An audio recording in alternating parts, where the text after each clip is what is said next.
Hey guys, welcome back to Young Americans Abroad, your best place for weekly content on young American soccer players playing overseas. My name is Austin. And my name is Patrick. And guys, welcome to our show.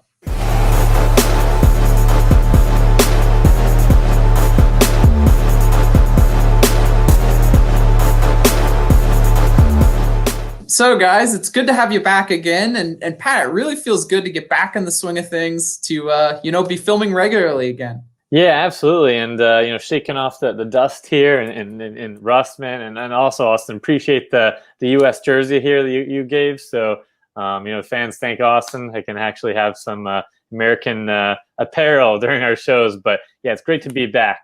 We had some up and downs in terms of the men's senior team, Austin, like you said, and the Olympic qualifying failure if you didn't check our episode out. But on to greener pastures and for players to recharge and just go back with their clubs, put their head down, focus in training and perform for, Champions League, Europa League, all the other tournaments here. Yeah, it was kind of an up and down international break. The USMNT played really well, in my opinion. I really enjoyed watching those games. And then, you saw the Olympic failure, which, Pat, we don't have to rehash that, Right. relive that anymore. So, yeah, I think, with that being said, Pat, let's get into, I guess, what we're talking about today. Absolutely. We've got certainly a lot to talk about. First stop would be a YAA star over in England, hit with the injury bug, unfortunately, once again. Yeah, and we also have one YAA caught partying too hard over in Italy. And a forward there in England in top form scores a brace over the weekend. So all that and more in this week's episode. All right, guys, and to begin with, we're talking about that YAA star hit with the injury bug once again, Christian Pulisic, where he did start and played the first half over a pretty rough, Chelsea loss against West Brom, 5-2. Actually, Austin, I don't know if this is a fun fact, but it's the first time they lost since 1978, West Brom, and certainly not a top-tier West Brom team either this season. So the first half, Chelsea just things weren't really clicking, a little bit sluggish there, but Alonso did have that early free kick, which forced a pretty good save, but right there was Christian to capitalize and finish and put Chelsea up 1-0. His first goal under Tuchel. So, you thought things were kind of picking up there. Silva obviously had that yellow card earlier, and then unfortunately had a pretty horrific tackle towards the end of the first half, which then, Pereira ate the defense alive there and really kind of exposed that back line. So that was a little bit unfortunate, but the halftime part, which is really crucial, Austin, where there's that video you saw where Pulisic kind of sprinted maybe 10 to 15 yards onto the field from the tunnel there, and immediately kind of you saw him grab the hamstring or just kind of move uncomfortably, turn around, walk over to Tuchel and the coaching staff. And obviously, from there, Tuchel had to make the change for Mount. So obviously, fans were really concerned. We were concerned, why did he come off so early? Tuchel this and that, but it was ultimately hamstring injury, which he said. Pulisic mentioned that for the rest of the game, his hamstring wouldn't survive. So that's certainly something you really don't want to hear. Yeah, and it was so good to see him on the score sheet for Chelsea. Again, this just working his way into Thomas Tuchel's starting 11. It's just been such a challenge for him. So it was really cool to see him have that moment in this game. And like you said, Pat, having to come off at halftime for another injury. I think it's fairly, it's kind of right to say now that he's, an injury-prone player. So it's just disappointing to kind of see this happen again to him, and again the same, injury, an injury to his hamstring. It's just disappointing and kind of disheartening. Yeah, it's just tough scenario like you said, where he got that game ball from Berhalter from Northern Ireland, and it's just nice to see him integrate with those guys, Austin, from the national team perspective. Because usually it's vice versa, the other way around, where he has some injuries there and then goes back to his club to get healthy. So it's just really unfortunate. You thought things were kind of turning around, but again, and I'll put in real quick, Pat. Go ahead. So that was Christian Pulisic's first time with the USMNT in a game since 2019. So that was like, wow. A big moment for him. Yeah, it's been that long, surprisingly. Wow, so, unbelievable, Austin. It's just really unfortunate timing, and all the best for a speedy recovery. But again, don't want to talk about the same point that we've had season after season on this show. in terms of just the longevity and where Christian's hamstring and how his legs are going to endure year after year, I mean, I don't want to compare to the Gareth Bale scenarios, where he's really just been injury plagued as well. But you can only start to, I guess, hold off so much pessimistic or just negativity, I guess, and thinking some of those thoughts from a fan perspective. So I don't know your take on Christian right now, and if there's anything, I'm not a trainer or anything, but is it maybe lessening some of those dynamic runs? But that's kind of what makes him so special, Yeah, and it's tough. It's almost like, Josie Altidore when he got injured in the 2014 World Cup. It was a hamstring injury, and those hamstring injuries do not go away. Those are that's a part of your body that really just doesn't heal in the same manner as a lot of other muscles in your body. So it's just it's disheartening to know that that's kind of the issue. And I think, Pat, it's going to be kind of this uncertain future with him. I think you're always going to have that question in the back of your mind when he's playing well, when he's healthy. Is he going to stay healthy? And I hate to think about the future where we're going into a World Cup and he's kind of rushing back from an injury or something of the sort. Right. It's just not an ideal situation, but it's kind of the reality we have to live in at the moment. So. I don't know. I think it's kind of like what you said, though, taking, some of that, load time off, just kind of working with Chelsea, hopefully to kind of figure out a schedule or a routine where he can kind of manage his load a little bit better. I think that's what he's going to have to do going forward. And hopefully, his coaches that he'll have in the future, I don't think Thomas Tuchel will be his coach forever, will be understanding of that and not ask him to do more than he feels comfortable, because you don't want it getting worse, or you don't want it becoming, an issue where they have to do surgery, or, it's something where he's going to miss a really long, extended period of time. But, I guess we'll have to see what the future holds. Yeah. And not too much more to add on to that, but just the last point, like you said, where, again, I don't want to put them in that bucket per se, or category where it's, minutes restriction, maybe it's, 10, 20 minutes, things like that. But, like you said, just managing maybe different tournaments, coming on and starting maybe half the games or 2/3, where just to not to compare to a basketball reference with Kawhi Leonard and the load management, but something along those lines, maybe to help sustain him. But I think from that end, we're ready to move to the next player. Yeah, and that next player would be Weston McKennie. So, Weston McKennie hasn't had too many troubles with injuries so far. He's been pretty resilient, but maybe that's because he's spending his off time chilling and letting loose a little bit. So I guess the big story with Weston and why we want to cover him this week is obviously if you pay attention to the USMNT, you'll know he was not on international duty with them during this, previous international window. Right. And that was because kind of some of the COVID protocols surrounding Juventus, and whether, if he went to, wherever, Austria, I guess, and Northern Ireland, he'd have to come back and quarantine and miss some game time. So, in that off time, I guess Weston McKennie hosted a party and got in trouble with the police there in Turin. So he got cited. I think he only got fined by the police. So it wasn't something that's like, he wasn't having this, wild, reckless, crazy party. It just seemed to be something that kind of broke COVID restrictions. Right. So there's some kind of conflicting reports, Pat. Some reports say there was only, a handful of people, closer to 10 there. And then other reports say that there was closer to 20. So I think it's somewhere kind of in the middle in my, understanding. It was kind of a small get together that kind of, just unfortunately broke the rules or laws there in Italy. And he wasn't the only Juventus player there. There was also Paulo Dybala and Arthur. So, all three were actually fined by the club.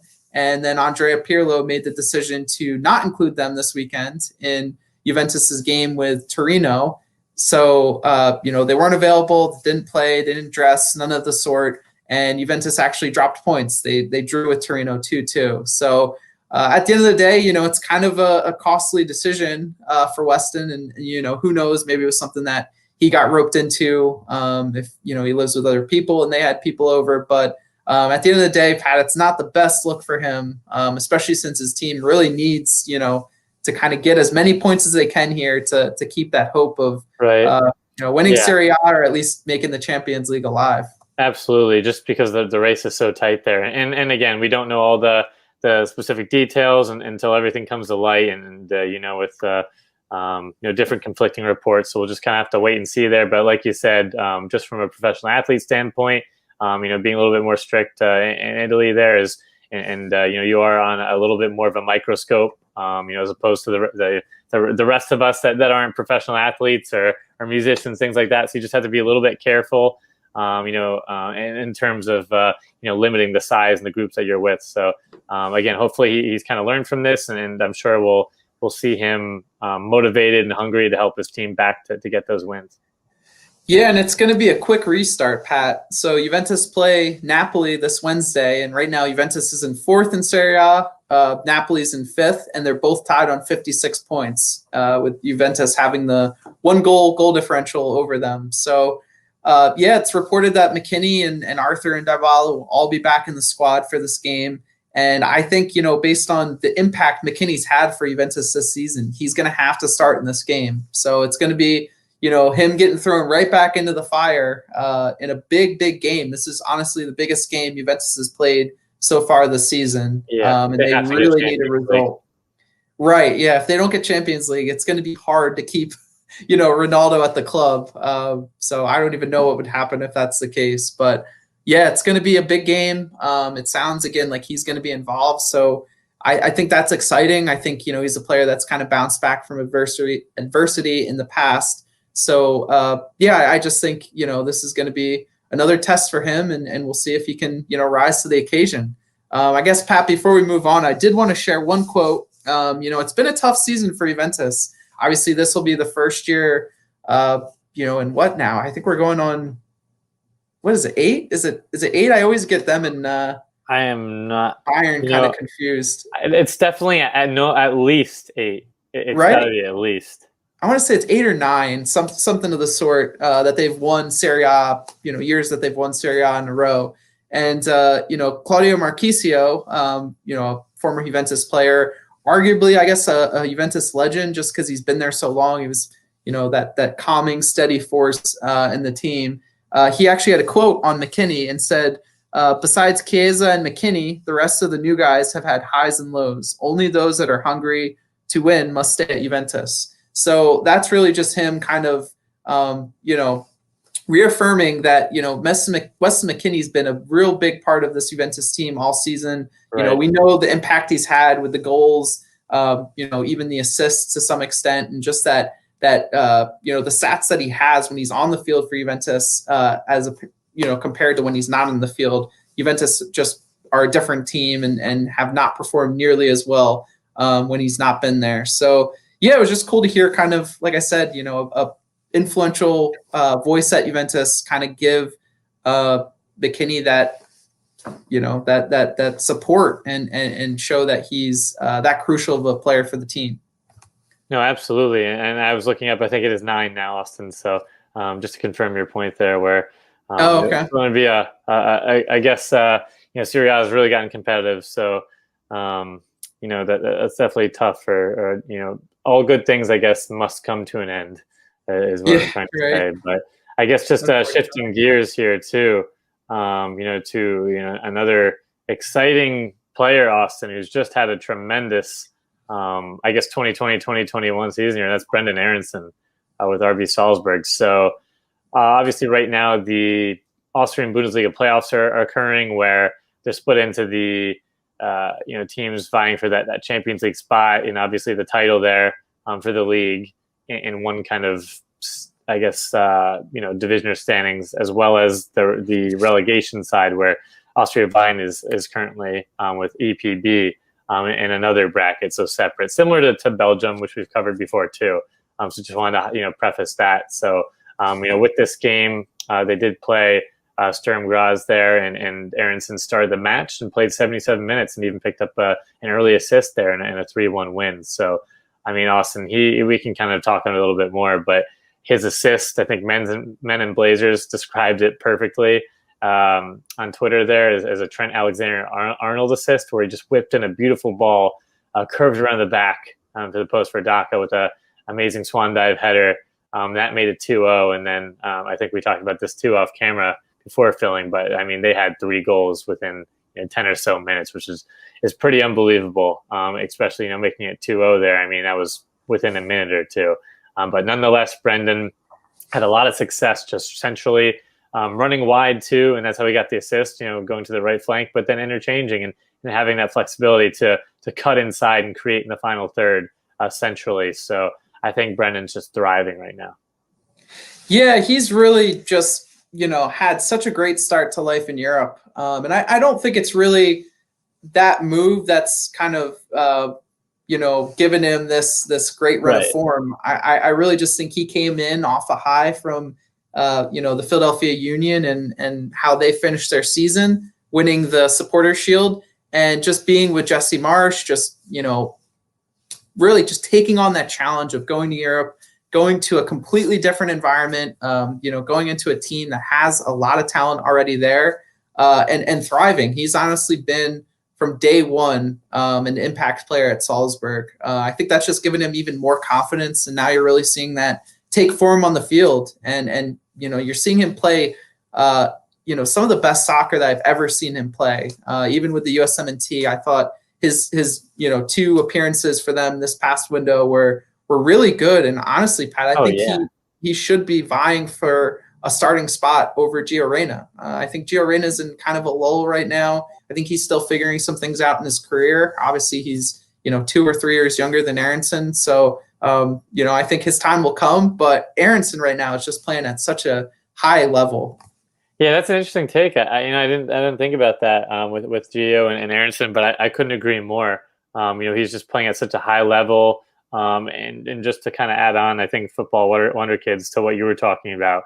I mean, for the U.S., he had the 2 appearances, a goal there, 2 wins, which is always great. And then even for the club, I mean, 11 starts, 3 goals, 3 assists. So still just continuing to develop and build, where I think it's something he mentioned too in some interviews, where he's just having the ability now to create more chances, whether it's, goal scoring opportunities, assists for other teammates, ability to create those key chances. I mean, he's finding himself in great positions and with the system, and just reading the game so well, adjusted to the speed and physicality so well at a really great, just tremendous learning curve. So all props to Aaronson and his growth moving forward. I think the sky's really the limit for him, where maybe in a few years we'll see him at an even bigger club, as well as, pushing the envelope and being obviously a huge part of the U.S. men's national team program going forward, but even a key starter potentially. Yeah, I really like his future going forward. I think he offers teams, a lot of quality in attack. I think he's also someone now that he's in the system where they do a fair amount of pressing. Not to say that the Union don't, press teams, and he hasn't shown it in the past, but I really think he's shown that athleticism more with Salzburg. I agree. And that's something I've been fairly impressed with so far. So, yeah, I think it's just, like you said, Pat, I think he's got a big future ahead of him. I think he's going to be a big, USMNT player. Again, kind of going back to last episode, I thought he should have been kind of that big-time player, that captain, that star player for the Olympic cycle. And I think he would have, if we were in the Olympics, been the big time player to watch at that tournament. So yeah, just, that sucks, but I guess he's doing well with his club, so that's good. No, and I think, and I know we're trying to move on, but like you said, that opportunity would have been perfect. So we definitely had to, address that. It is what it is. We didn't qualify, but that would have been a perfect stage. But nonetheless, Austin, I mean, I don't think I have too much more to add, but I'm just looking forward to Aaronson. Things stay a course with Salzburg. They have to win the title. I think that's, a requirement, being a part of that team in the league there. And, we continue to see where he goes from there. I mean, just the talent we've talked about, where they produce, Mane, Hollins, I could just go on and on about the players. And even now with their Daka and some of the other players they have getting looks at from Arsenal, Tottenham, and all of the other top clubs around the world. So I'm really excited to see where he goes next. Yeah, yeah. And speaking of excited to see where they go next, we have Daryl Dike. So Daryl Dike had a fantastic Monday. So we'll get there in a second. But he also played Friday for Barnsley. Came on in the second half of their 1-1 draw with Reading and created 4 chances in the game. I was able to actually watch the second half, Pat, and I thought he looked really good in this game. Obviously, Barnsley's been Yeah, awesome. kind of maligned on Twitter a little bit for the style of play they Yeah. have. And, How did you like that championship football? yeah, oh, it's great. It's what everyone wants to watch on a Friday afternoon, some championship football. So yeah, it's not very pleasing, Pat, to be completely honest. But Daryl Dike is the perfect player to kind of play those long balls up to, and really just take a lot of chances. Playing into him and kind of using that size and even the speed that he has. He's a very fairly quick player, someone that I think is learning how to use that body of his even better in terms of holding players off, creating space for himself. So yeah. He's getting mauled out there, Austin. Mauled. He really is. Yeah, I guess that's that's akin to the championship. So yeah, it's a trial by fire, I guess. And Pat, he was on fire on Monday, scored a brace for Barnsley. That was in their 2-1 win over Luton Town. So yeah, his first goal came off of a nice, goal off the break. Really just nice finish across the keeper, right outside the box, and then his second goal was kind of just being in the right place at the right time and finishing a shot that was saved by the goalkeeper. So yeah, it was great to see that. He also had a shot, a chance to make it a hat trick from the penalty spot, but unfortunately his penalty was saved. So yeah, I guess you can't be perfect on the day, but yeah, it was a good game from him. I wasn't able to watch it. I just saw the highlights, but again, you saw a lot of that being able to use his body in a way that gets him open to take shots, gets him open to even provide passes to his teammates and just be that outlet up top that I think is going to be so crucial for our team going forward, especially if we try and change up our play styles in games. It's just really cool to see. So yeah, I love the start to life in England for Daryl Dike.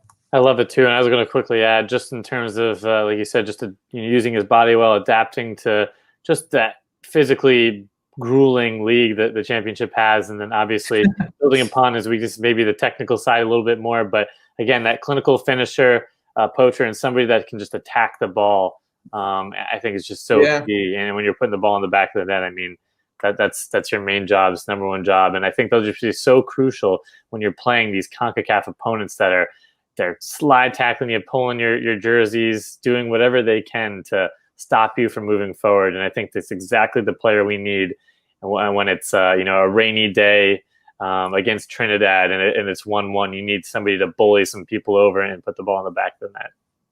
Yeah. Honestly, that's how CONCACAF is. We know that very well from the last few qualifying cycles. So yeah, I think that's a great point, Pat. I think it goes to show he's really just thrived over in Europe so far. And I know we're, European, or, we like to focus on players abroad. So it's been right.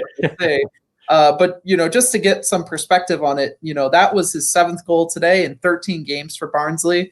So, that's basically, a goal every other game. That's fantastic. In the championship too, which is a tough league to just kind of get thrown into and, swim. I think he's really, done a good job. So I guess that begs the question, Pat, with him doing so well, he's obviously only on loan to Barnsley. They do have that purchase option for $20 million from Orlando City, which I don't think they're going to take it. I guess, where do you see his future going forward?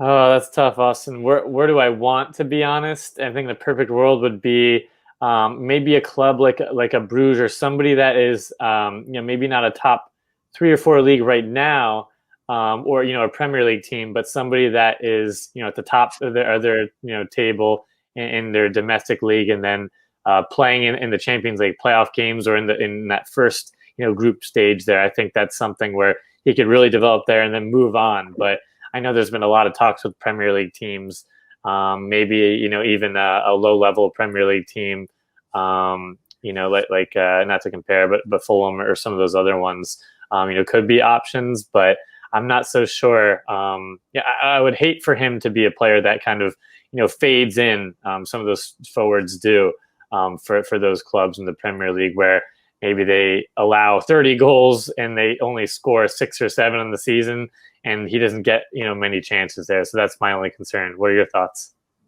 Yeah, I think Bruges is actually a really interesting landing spot for him. That's a team that's consistently at the top of the table there in Belgium, consistently in the Champions League. They have a history of producing strikers who, have been been given opportunities at bigger clubs later on in their careers. So yeah, I actually really like that fit for him. I think just playing in England, I think it's natural to assume that other English clubs are going to look at him. Absolutely. There's a lot of those big clubs that have been rumored to be scouting him and watching him. I could see maybe Chelsea signing him and doing kind of like a Matt Miazga with him. Yeah, right. I was thinking about that, like a loan. Yeah. I don't know if that really, we really haven't seen that work. To be honest, Austin. Yeah, I don't either. And I can't imagine him making an impact at one of those clubs right now. As much as I want to be a wishful thinker and someone who's, always wanting our players to succeed, I'm not sure if that's going to be realistic, to be completely honest. So, the one club that I was really interested in when I heard about it, and I think it makes sense for multiple different reasons, was actually Everton. So, Everton have Dominic Calvert-Lewin, who's been a pretty good striker as of late, has gotten his opportunities even with the English national team recently. They have Richarlison.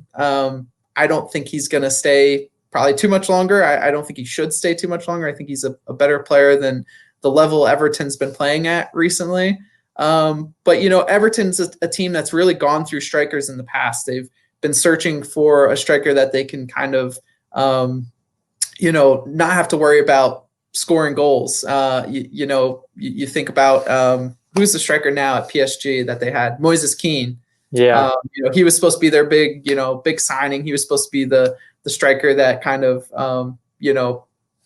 took that role and kind of helped push them forward. I think Dominic Calvert-Lewin right now is really doing a good job. So I think Daryl Dike, if they signed him, could really just be kind of that secondary option and someone that can kind of get his feet wet in the Premier League, but also actually play a role in their first team and come on and make an impact. So I don't know. Don't want to harp too much, but would Celtic be just on par with a Championship League team, or? That's a great question, Pat. I don't know. Another can of worms, but yeah. Well, Celtic now aren't that invincible team they once were. Right, Rangers is now. So yeah, I don't know. I'm not big on Scotland. I know we had our Scottish Yankees that we were all excited to cover, but I don't know. I think Barnsley is a team you probably shouldn't stay with past this year. Like if for some reason they are get promoted and are in the Premier League, I really don't think he should stay, even though it probably would be sentimental at that point. So I don't know. I don't know. Celtic would be a tough place to go. Their team is so deep that I just feel like he could get lost in the pecking order. And then if you're not playing in Scotland, then like, what are you doing, man? Yeah, right. So I don't know. I think Bruges is honestly a great spot if he does go outside of England. And I don't know. Everton just makes sense to me. Another American player. They haven't had an American player since Tim Howard. So and to bring him back. Bring him back, Austin. But I guess just shifting gears over to France. We're talking about our boy Tim Weah, or as Celtic called Timo, former Scottish Yankee. Exactly, a former Scottish Yankee. So he had a really just a crucial piece he played this past weekend. A huge win for Lille for their title chances against PSG. So he came on actually in the 35th minute after an unfortunate injury to Jonathan David there, Austin. You never want to see that, but injury does provide opportunity. And throughout the game, he did have a ton of energy, put a lot of pressure on the back line, made some dynamic runs, created a lot of space and open chances, for the rest of the team. But unfortunately, no shots on goal there. But nonetheless, it's just nice to see him, play a crucial part. And I think they're now 3 points ahead with a handful of games remaining. So they have to keep the gas on the pedal because PSG is breathing down their necks. Yeah, and it's I think it's cool that they were able to squeak out that win over PSG, and they're really in a firm position to actually win the Ligue 1 title this year, which I wouldn't have expected it at the beginning of the season. I just PSG is on a different level. They're a different breed. They're in the Champions League final last year, so I think this is done and dusted for them. Lil's played very well all season, and Tim's gotten more game time as the season's gone on. So I think it's just a testament of his hard work and his just dedication to kind of getting back into the squad, proving himself, and showing that he's a player that deserves to play in Ligue 1 and really help a team that's in the Champions League. Yeah, and I think that's key that you mentioned, just battling, persevering, coming back to prove himself, even in the league, but also for the U.S., just a crucial, have that mental strength, which is just a huge part of the game when you're a player that's had some of these injuries, and not to compare it to, Pulisic and, what he's going through with injuries. But Tim's really battled back and just, persevered through thick and thin, where, after the, his runs with the youth, USMNT in the youth tournaments and scoring some amazing goals and just being kind of at the top there, and then kind of, not to say forgotten, but really had to kind of just work behind the shadows there and work to get more fit and back in the team. It's just exciting to see him. I think he now has over 1,300 minutes there throughout the all the competitions. Granted, he's not getting as many starts as we like, or maybe goals or assists, but he's in a lot of these games. He's playing at least 25, 30 plus minutes. It's not like he's subbing on a few minutes at the end of the game, as well as, when you're in the Europa League and then the Coupe de France and the other, tournaments, things like that. He is in a lot of games and involvement, and he's definitely a crucial part of this team moving forward. And I'm just, excited that he's kind of taken that, again, not to compare it to a load manager, but just kind of easing his way back in, working his tail off on the field and doing all the right things, checking the boxes, working hard in training to get back to that top form, because I think he's just going to be a really crucial piece, for Lille in the future, as well as, for our national team. Yeah, and he just offers something so different from any other player in our pool. I really just think he has like that dynamic pace and just the ability to run in behind defenders that no one else in our pool offers. So at the very least, I think he's, again, kind of like Daryl Dike is a different option at striker. I think he's another option at striker. And then obviously you could play him on the wing too, right? Where he's effective as well. So yeah, he's a different player. We don't have someone that really does the things he does, and he's also that dynamic personality too off the pitch. So yeah, the marketability. Yeah, like you said, don't want to add too much on, but just so unique. Where if we're being predictable, or we've always had kind of that typical USMNT, charge the ball up and not really have different players like this, but he can add so much in terms of opening spaces, making those dynamic runs, throwing off a lot of teams in different formations or tactics. I mean, he's just an exciting player you want part of your team with his skill set.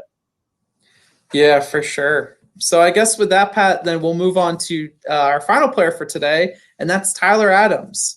So Tyler Adams had a big game this weekend, against Bayern. This was, Pat, really for the Bundesliga title.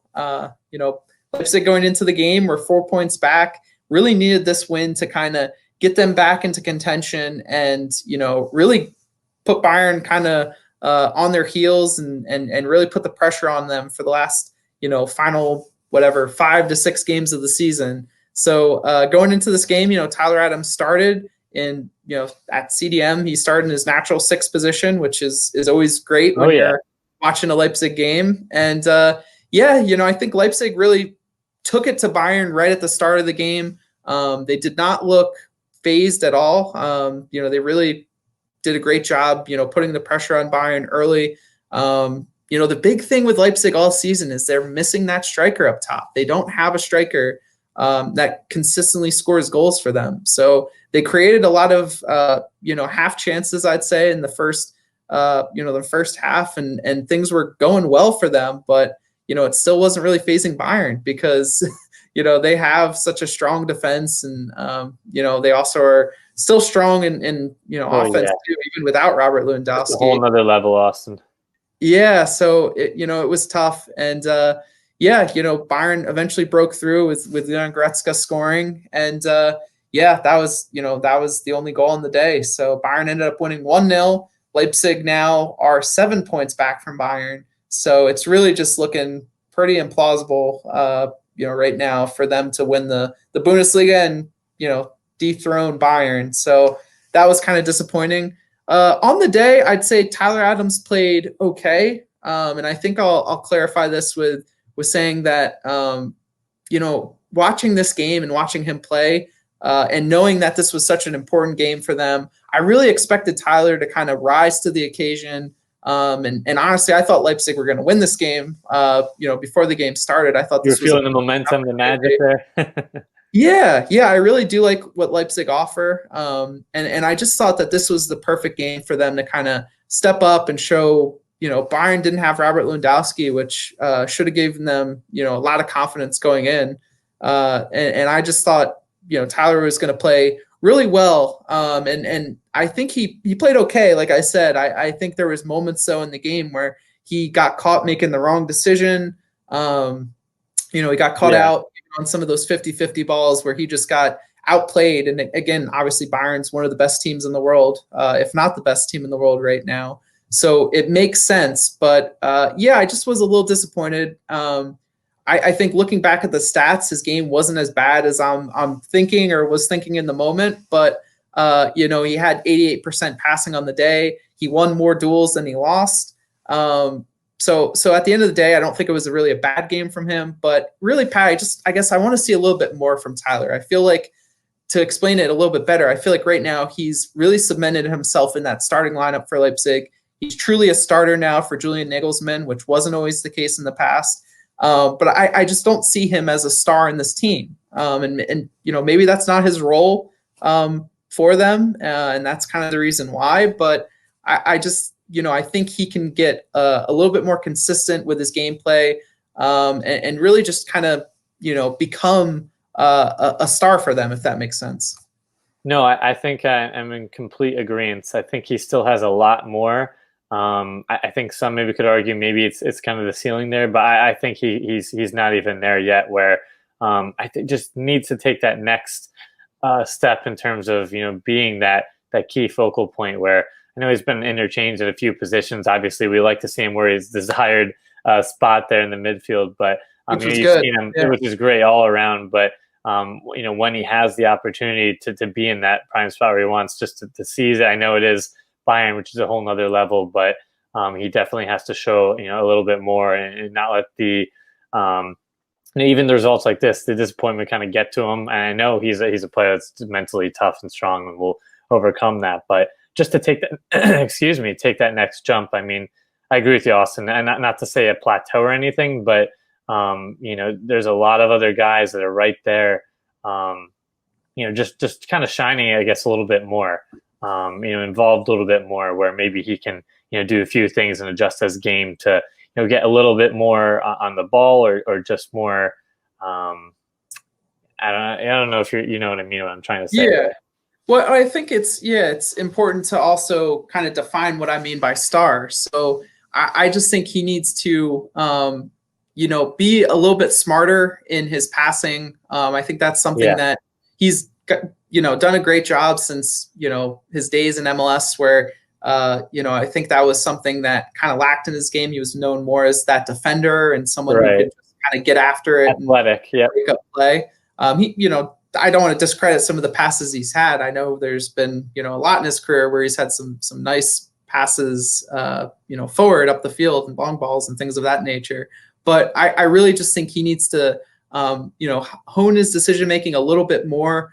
I think with some of these 50-50 balls, he feels compelled to really just, run at, players and kind of take his chance to win back possession, where I think it might be better to sit back in certain scenarios and really kind of let the game come to him a little bit more, and kind of use that agility that he has, maybe a little bit more efficiently. So, Yeah, it's just little things like that. And I think the cool thing now with Tyler is that he's established himself so much as a national team player. He's established himself so much as a Bundesliga player that now we're really talking about those fine details of his game and the nitty gritty, so to speak, of his gameplay. So I think that's a really positive thing. I know I'm probably being a little too harsh on him at the end of the day, but I just think he's that player that's such a leader and is so determined to get better that I just, I want to kind of hold him to that standard as well as the fan. So I want to see him get to, and not to compare early, but kind of how McKennie's, shining right now, if that makes sense for Juventus. Yeah, kind of in all aspects of the game. Right. Any situation he's unfazed, or at least that's what it looks like. Exactly. I think, again, Adams has had a, great time just adjusting and playing the different, roles that coaches have asked him to. And Leipzig's certainly a top team, but I just think he's right there, can take that next step. If I were to give it a grade, it's like a B to B plus, but he just, like you said, in terms of the passing or just again going against Bayern, some of these other top teams, you're looking at some of the other players, reflecting or mirroring on the other side of the field. What are they doing differently? Reading the game a little bit quicker, or making those crisper passes. Seeing maybe 2 or 3 moves ahead. Little things like that can help him get that competitive advantage. But I think he's almost there. Yeah, that's a good point, Pat. I guess, being more proactive. It's weird to say Tyler Adams is reactive, but I do think that's some of the case now that you say it. I think he could definitely get more proactive. That's, again, like we've been saying, that's the type of team that Bayern is. I watched this game, I guess, with the lens, unreal. I could say. Yeah, I really watched this game with the lens that, Tyler could maybe one day play for Bayern. And I wanted to see if, he resembled a lot of the qualities that those players had. And that was, I guess, the thing that really set them both apart, was that Tyler was a little bit more reactive in some of his play on the day. So not to say he can't get there. He can get there, Austin. Yeah, of course. He's what now? 21, 22? Yeah, so young. Yeah, he's our future captain too, man. So he's got a bright future ahead of him. So with that, guys, now we're going to head over to Quick Kicks. All right, guys, I think you know what time it is here. It's my favorite time. It's Austin's, and I really hope it's yours at this point. But we're back, and it's none other than Quick Kicks. So you could test Dwayne Miller. It's Altidore over the wall, and that one is in! Josie Altidore from a long way out. The opening goal for the United States. So to start Quick Kicks today, we have Gio Reyna. So Gio Reyna came on and played the final 10 minutes for Borussia Dortmund in their unfortunate 2-1 loss to Frankfurt. Tough loss, Austin, and heading over to Spain with Serginho Dest. Today he actually got the start in a 1-0 win, which is crucial for Barcelona, who I think is now only 1 point back from Atletico Madrid. Yeah, it was good to see. And going back to Germany, we have Chris Richards, who played 74 minutes in Hoffenheim's 2-1 loss to Augsburg. And heading back to Spain with Yunus Musa against Cadiz, and he subbed on in the 89th minute there in a 2-1 loss. But just want to mention, during the game, Diakabi was racially abused there, and the team ended up leaving the game. He did tell his teammates to return to the pitch, and ultimately they did finish the game. But that there's no place in that. I know it's kind of beating the drum consistently here. We see it throughout, not only in Europe, just all across the world there. And our hearts go out to Diakabi there and everybody else where just has no place in the game. So hopefully FIFA and the government bodies can do a little bit more to curb that. Yeah, racism has no place in society. So it's not good to see. Right. And going over to Belgium, we have Mark McKenzie, who started and played 90 minutes in Genk's 3-2 win. And our boy, Andrea, for Frosinone there. So he did sub on in the 67th minute in a 0-0 draw. And going over to the Netherlands, we have Luca de la Torre, who started and played 65 minutes for Heracles in their 3-0 loss to PSV. All right, guys, and heading over to Eric Palmer-Brown there with Austria Wien. He started the match and played the full 90 in a crucial 2-0 win, for that playoff side. They are in the relegation bracket there, so let's hope Austria Wien can continue the wins. Yeah, and moving to another center back, we have Cameron Carter-Vickers, who started and played 90 minutes for Bournemouth in their 2-0 win over Blackburn. Awesome, Austin. And Shaq Moore over in Spain played the full 90 at right back in Tenerife. Did lose, unfortunately, 1-0 to Logrones. And going over to the Netherlands, we have Kik Pierre, who started and played 90 minutes for FC Twente in their 2-1 loss to Vitesse. And heading over to the Swiss League there with Jordan Sabachu, Austin, and Young Boys. So he subbed on in the 69th minute in a 3-0 win. And going back to Austria, we have Brandon Servania and Taylor Booth. So Brandon Servania played 90 minutes, while Taylor Booth subbed on and played the final 25 minutes for St. Polten, and that was in their 1-0 loss. And some exciting news with the goal for Alex Mighton there, Austin, for Nottingham Forest. So Mighton capitalized in the 44th minute, started and played the full 90. So he's really taking his chances there in the England Championship. So, remember the name. Yeah, and also, another player over there in the championship, young player that we're excited about, and that's Charlie Kelman. So Charlie subbed on and played the final 10 minutes for QPR, which was actually the same game Alex played in, and that was a 3-1 loss to them. So, yeah. And now we want to finish today's segment with our Young YAA segment, and that would be, our first Young YAA for today, would be Sergio Dutra, who's a 19-year-old Portuguese-American goalkeeper over at Vitória Guimarães in Portugal. So, Sergio grew up on an American military base over in Portugal. Just signed a professional contract with Vitória. It actually has a $30 million release clause in it, so that's pretty cool. And he also stated his interest that he feels very American. Yeah. And that he's someone who is really open to playing for the U.S. in the future. So, really exciting one to watch. Yeah, definitely, Austin. And then our last Young YAA here is Benny Diaz. So the 22-year-old goalkeeper with Club Tijuana made his debut. So he was born in the U.S., I should say here, but has obviously had both Mexican and U.S. nationality where, during this game here, Roscoe was subbed off there, injuring his leg there in the 59th minute. And giving Benny Diaz his Liga MX debut. So again, he was tested a little bit, I think in the 77th minute at close range, but did well to parry it to the side. And all in all, a pretty good performance. So one to keep your eye on. So thanks for watching today, guys. Make sure you like this video and subscribe to our channel down below.